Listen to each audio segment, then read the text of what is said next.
It took me 4 years to get a job in school counseling, and I'm going to tell you what I did wrong, how I fixed it, and what is the number one thing that I feel will help you get hired. It's a skill that most people don't possess when they go on interviews, and I'm going to tell you what it is. So the year is 2010. I had just graduated from Cambridge University and I got my master's in school counseling. I had gotten certified and passed the praxis on the first try, and I was feeling great. But here's where it changed. I started applying any and everywhere that I could because I was hoping to get a job right out of grad school, but I didn't realize how difficult it was. I can't even tell you how many job interviews that I went on, but I made so many mistakes and I hope that you can avoid them by learning from this video. At the time I was living in Memphis, Tennessee, and I wanted a job either in Tennessee or Texas, and so I was getting job interviews for different parts of that, like Nashville, Dallas, Chattanooga, Knoxville, and let me tell you about it. So the number one mistake that I made was I really wasn't studying the school or the principal or the environment or any of those things. I would get an interview and I really would just show up. The main thing that I did was I was leaning on my experience and the skills and the things that I learned in grad school, thinking that I could just walk into an interview, talk about those things, and get hired. I didn't realize, honestly, how hard it was to get a job.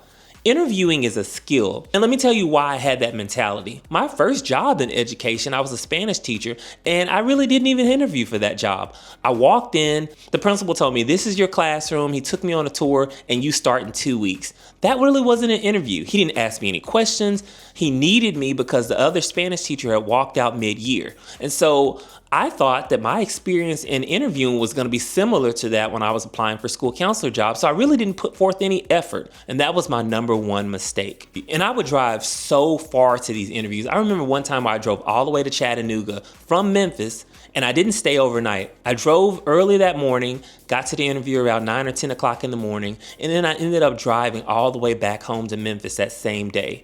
And I remember it like it was yesterday. So mistake number two is I really wasn't dressing for the part. So I was at a school previously as a teacher where it was really comfortable, where it was really relaxed, and it really wasn't much of a dress code.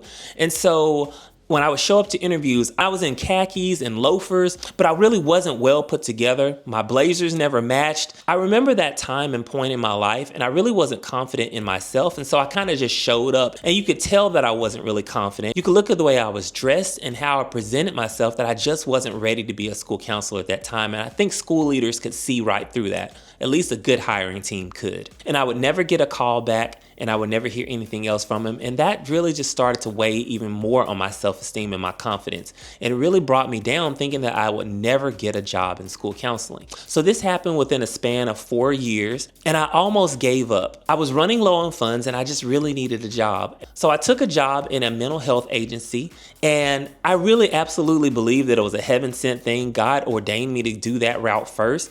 My title was a family intervention specialist, and so what I would do is I would drive to families' homes and do therapy sessions with the family and the student who was referred to me. And the age of the clients that I was serving were from kindergarten, 5 years old, to 18 years old. My clients were students who were referred from CPS or juvenile justice or just different things that they were doing in order to make sure that their families stayed together.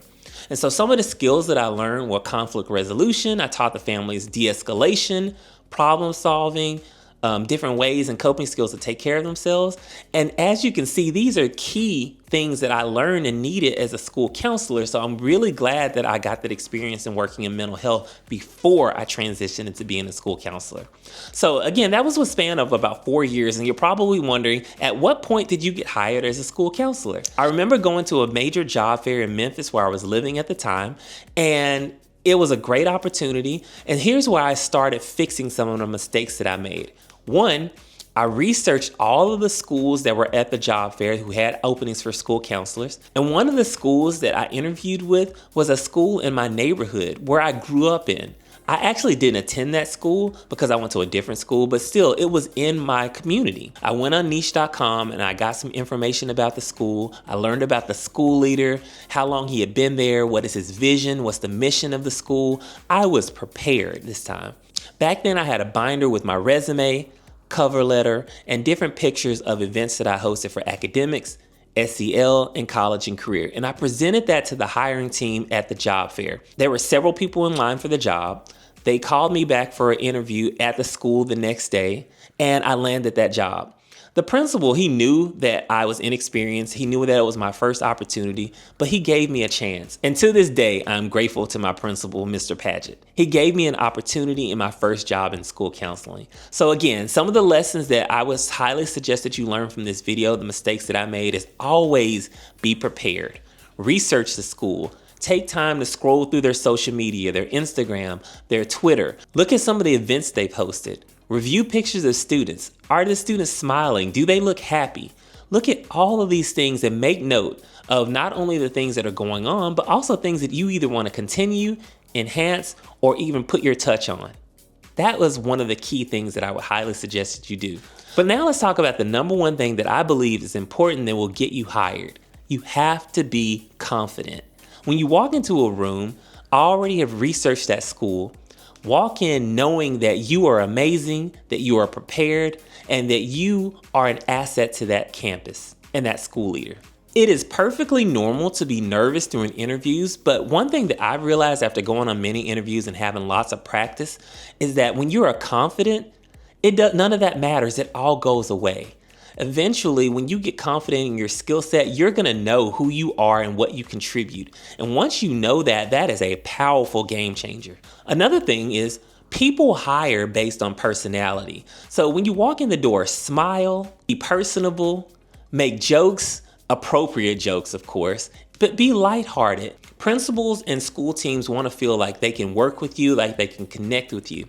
So for example, talk about things that you see in common with them. I remember in a recent interview that I went on, I put a picture of my dogs, Chloe and Carter, in my virtual portfolio. And as soon as I walked in the door, the interview team was talking to me about their dogs. They showed me pictures of their dogs, and we made a joke about it as far as having a play date. And these are the things that people remember. They make you personable. They make you stand out because your resume already got you an interview. Now you have to sell them on not only your skills, but you also have to sell them on your personality. So here's a time where you talk about your skill set and you be serious in that part, but throw in a joke here and there, or laugh or smile often. These are the things that are going to make you stand out and memorable. Additionally, have a virtual portfolio. I used to have a physical one, but it is expensive making copies of different papers to put on a portfolio and giving it to people now. So now I create this document on Canva where it has a brief introduction to me, a little bit about me from my cover letter, and then I have a QR code where they can go into a website, a virtual portfolio where it talks about my accomplishments. I have pictures of events, things that I've hosted, and just different things that are really important. And if you want a copy of your own virtual portfolio that you can easily customize, get a copy of my ebook. I'll put it on the screen and I'll drop the link down here. Not only will you get a copy of a virtual portfolio that you can customize and make your own, you'll also get knowledge on how to answer tough interview questions, what questions that you should ask at the end of every interview, and email templates that you can send out to make your communication flow better. So again, my goal is to make sure that you have everything you need when you go on interviews. This is definitely interview season, and if you have direct questions, drop a link in the comment section with your question. In the meantime, check out my interview playlist on the screen with all types of tips that'll help you get hired. And trust me, the things that I'm telling you works. I've had so many counselors reach out to me and tell me that the things that they learn from my videos help them get hired for their first role. If you get a copy of my ebook and you start watching my videos, you will get hired for your first role as a school counselor. And you'll build on your interview skills, which increases your confidence. So click on this playlist on the screen and check out some of my videos.